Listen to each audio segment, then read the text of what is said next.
नमस्कार। ये रामायण कथा पूरी तरह से श्रीमद् वाल्मीकि रामायण के ऊपर आधारित है। यदि आप इसका निरंतर श्रवण करते रहना चाहते हैं तो इस चैनल को सब्सक्राइब ज़रूर कर लें और आगे आने वाली सभी पॉडकास्ट के नोटिफिकेशन के लिए बेल आइकन को भी ज़रूर से प्रेस कर दें। अब हम सुनेंगे 34वां सर्ग। रावण के पूछने पर शूर्पणखा का उससे राम, लक्ष्मण और सीता का परिचय देते हुए सीता को भार्या बनाने के लिए उसे प्रेरित करना। शूर्पणखा को इस प्रकार कठोर बातें कहती देख मंत्रियों के बीच में बैठे हुए रावण ने अत्यंत कुपित होकर पूछा, राम कौन है? उसका बल कैसा है? रूप और पराक्रम कैसे हैं? अत्यंत दुस्तर दंडकारण्य में उसने किस लिए प्रवेश किया है? श्री राम के पास कौन सा ऐसा अस्त्र है जिससे वे सब राक्षस मारे गए तथा युद्ध में खर, दूषण और त्रिशिरा का भी संहार हो गया? ठीक ठीक बताओ, तुम्हें किसने कुरूप बनाया? किसने तुम्हारी नाक और कान काट दिए? राक्षस राज रावण के इस प्रकार पूछने पर वो राक्षसी क्रोध से चेत सी होकर बोल उठी, भ्राताश्री श्री रामचंद्र राजा दशरथ के पुत्र हैं। उनकी भुजाएं लंबी, आंखें बड़ी बड़ी और रूप कामदेव के समान है। वे चीर और काला मृग चर्म धारण करते हैं। श्री राम इंद्रधनुष के समान अपने विशाल धनुष को, जिसमें सोने के छल्ले शोभा दे रहे हैं, खींचकर उसके द्वारा महाविशैले सर्पों के समान तेजस्वी नाराजों की वर्षा करते हैं। वे महाबली राम युद्ध स्थल में कब धनुष खींचते हैं, कब भयंकर बाण हाथ में लेते हैं और कब उन्हें छेड़ते हैं, यह मैं देख नहीं पाती थी। उनके बाणों की वर्षा से राक्षसों की सेना मर रही है। इतना ही मुझे दिखाई देता था। जैसे इंद्र द्वारा बरसाए गए ओलों की वृष्टि से अच्छी खेती चौपट हो जाती है, उसी प्रकार राम के बाणों से राक्षसों का विनाश हो गया। श्री राम अकेले और पैदल थे तो भी उन्होंने 1.5 मुहूर्त के भीतर ही खर और दूषण सहित 14,000 भयंकर बलशाली राक्षसों का तीखे बाणों से संहार कर दिया, ऋषियों को अभय दे दिया और समस्त दंडकारण्य को राक्षसों की विघ्न बाधा से रहित कर दिया। आत्मज्ञानी महात्मा श्री राम ने स्त्री का वध हो जाने के भय से एकमात्र मुझे ही किसी प्रकार केवल अपमानित करके छोड़ दिया। उनका एक बड़ा ही तेजस्वी भाई है जो गुण और पराक्रम में उन्हीं के समान है। उसका नाम है लक्ष्मण। वो पराक्रमी वीर अपने ज्येष्ठ भ्राता का प्रेमी और भक्त है। उसकी बुद्धि बड़ी तीक्ष्ण है। वो अमर, सुशील, दुर्जय, विजयी तथा बल विक्रम से संपन्न है। श्री राम का वो मानो दाहिना हाथ और सदा बाहर विचरने वाला प्राण है। श्री राम की धर्मपत्नी भी उनके साथ है।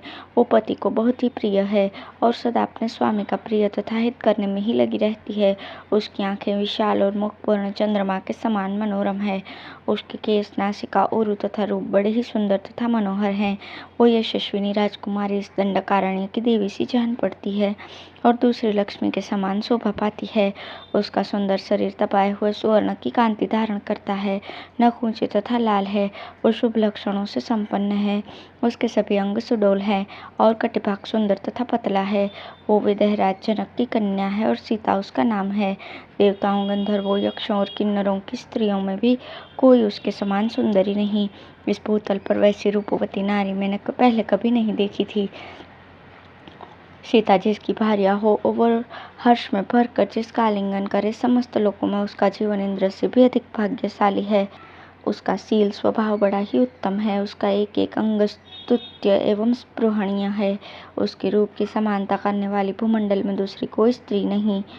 वो तुम्हारी योग्य भार्या होगी और तुम भी उसके योग्य श्रेष्ठ पति होगे। विस्तृत जघन और उठे हुए पृष्ठ कुंचों वाली उस सुमुखी स्त्री को जब मैं तुम्हारी भार्या बनाने के लिए आने को उद्यत हुई, तब क्रूर लक्ष्मण ने मुझे इस प्रकार कुरूप कर दिया। पूर्ण चंद्रमा के समान मनोहर मुख वाली विदेह राजकुमारी सीता को देखते ही तुम कामदेव के बाणों के लक्ष्य बन जाओगे। यदि तुम्हें सीता को अपनी भार्या बनाने की इच्छा हो तो शीघ्र ही श्री राम को जीतने के लिए यहाँ अपना दाहिना पैर आगे बढ़ाओ। भ्राताश्री, यदि तुम्हें मेरी ये बात पसंद हो तो निशंक में होकर मेरे कथनानुसार कार्य करो। इन राम आदि की असमर्थता और अपनी शक्ति का विचार करके सर्वांग सुंदरी सीता को अपनी भार्या बनाने का प्रयत्न करो। श्री राम ने अपने सीधे जाने वाले बाणों द्वारा जनस्थान निवासी निशाचरों को मार दिया और खर तथा दूषण को भी मौत के घाट उतार दिया। यह सब सुनकर और देखकर अब भी तुम्हारा क्या कर्तव्य है, इसका निश्चय तुम्हें कर लेना चाहिए। अब है रावण का समुद्र तटवर्ती प्रांत की शोभा देखते हुए पुनः मारीच के पास जाना।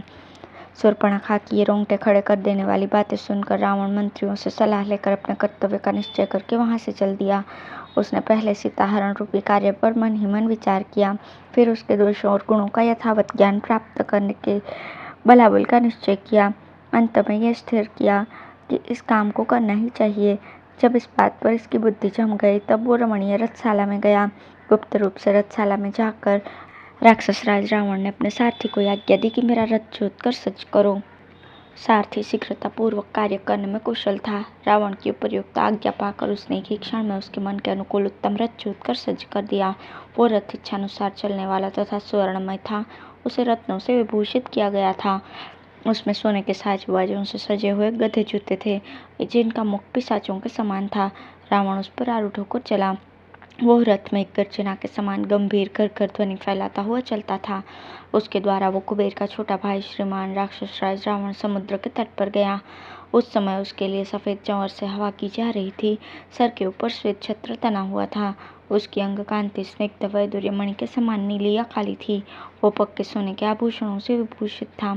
उसके 10 मुख, 10 कंठ और 20 भुजाएं थी। उसके वस्त्राभूषण आदि अन्य उपकरण भी देखने ही योग्य थे। देवताओं का शत्रु और मनुष्यरों का हत्यारा वो निशाचर 10 शिखरों वाले पर्वतराज के समान प्रतीत होता था। इच्छानुसार चलने वाले उस रथ पर आरूढ़ होकर राक्षस राज रावण आकाश में विद्युत मंडल से घिरे हुए तथा वक्र पंक्तियों से सुशोभित मेघ के समान शोभा पा रहा था। पराक्रमी रावण पर्वतयुक्त समुद्र के तट पर पहुंचकर उसकी शोभा देखने लगा। सागर का वो किनारा नाना प्रकार के फल फूल वाले सहस्त्रों वृक्षों से व्याप्त था। चारों ओर मंगलकारी शीतल जल से भरी हुई पुष्करिणियां और वेदिकाओं से मंडित विशाल आश्रम उस सिंधु तट की शोभा बढ़ा रहे थे। कहीं कदली वन और कहीं नारियल के कुंज शोभा दे रहे थे। साल, ताल, तमाल तथा सुंदर फूलों से भरे हुए दूसरे दूसरे वृक्ष उस तट प्रांत को अलंकृत कर रहे थे। अत्यंत नियमित आहार करने वाले बड़े बड़े महर्षियों, नागों, सुपर्णों, गंधर्वों तथा सहस्त्रों किन्नरों से भी उस स्थान की बड़ी शोभा हो रही थी। काम विजयी सिद्धों, चारणों, ब्रह्मा जी के पुत्रों, वानप्रस्थों, मांस गोत्र में उत्पन्न मुनियों, बालखिल्य महात्माओं तथा केवल सूर्य किरणों का पान करने वाले तपस्वी जनों से भी वो सागर का तट प्रांत सुशोभित हो रहा था। दिव्य आभूषणों और पुष्पमालाओं को धारण करने वाली तथा क्रीड़ा विहार की विधि को जानने वाली सहस्त्रों दिव्य रूपिणी अप्सराएं वहां सब और विचर रही थी। कितनी ही शोभाशालिनी देवांगनाएं उस सिंधु तट का सेवन करती हुई आसपास बैठी थी। देवताओं और दानवों के समूह तथा अमृतभोजी देवगण वहां विचर रहे थे। सिंधु का वो तट समुद्र के तेज से उसकी तरंगमालाओं के स्पर्श से स्निग्ध एवं शीतल था। वहां हंस, कौंच तथा मेंढक सब और फैले हुए थे और सारस उसकी शोभा बढ़ा रहे थे। उस तट पर वैदुर्य मणि के सदृश श्याम रंग के प्रस्तर दिखाई देते थे। आकाश मार्ग से यात्रा करते हुए कुबेर के छोटे भाई रावण ने रास्ते में सब और बहुत से श्वेत वर्ण के विमानों, गंधर्वों तथा अप्सराओं को भी देखा। वे इच्छानुसार चलने वाले विशाल विमान उन पुण्यात्मा पुरुषों के थे जिन्होंने तपस्या से पुण्य लोकों पर विजय पाई थी। उन विमानों को दिव्य पुष्पों से सजाया गया था और उनके भीतर गीत वाद्य की ध्वनि प्रकट हो रही थी। आगे बढ़ने पर उसने जिनकी जड़ों से गोंद निकले हुए थे ऐसे चंदनों के सहस्त्रों वन देखे जो बड़े ही सुहावने और अपनी सुगंध से नासिका को तृप्त करने वाले थे। कहीं श्रेष्ठ अगरू के वन थे, कहीं उत्तम जाति के सुगंधित फल वाले तक्कोलों के उपवन थे, कहीं तमाल के फूल खिले हुए थे, कहीं गोल मिर्च की झाड़ियां शोभा पाती थी और कहीं समुद्र के तट पर ढेर के ढेर मोती सूख रहे थे।